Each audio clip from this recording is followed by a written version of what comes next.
नमस्कार, माझे नाव तन्वी पवार. आपल्या समोर सादर करत आहे एक छोटीशी कविता.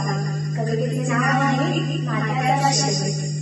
नको कोणत्याही नाट्याचा शेवट म्हणणारी, नको कोणत्याही नाट्याचा शेवट म्हणणारी, जे खरं असेल ते पुन्हा करायला मनाचं मनाला जोपर्यंत पटत नाही, मनाचं मनाला जोपर्यंत पटत नाही तोपर्यंत बोलायचं थांबायचं नाही.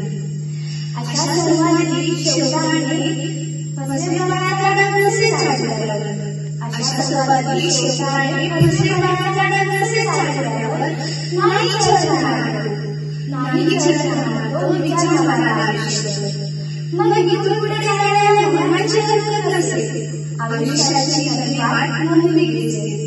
मिटली साऱ्या शंका एका संवादाने, मिटली साऱ्या शंका एका संवादाने, जे खरं असेल ते पुन्हा बोलता नाही. नको कोणत्याही नात्याचा शेवट म्हणणारी, नको कोणत्याही नात्याचा शेवट म्हणणारी. धन्यवाद.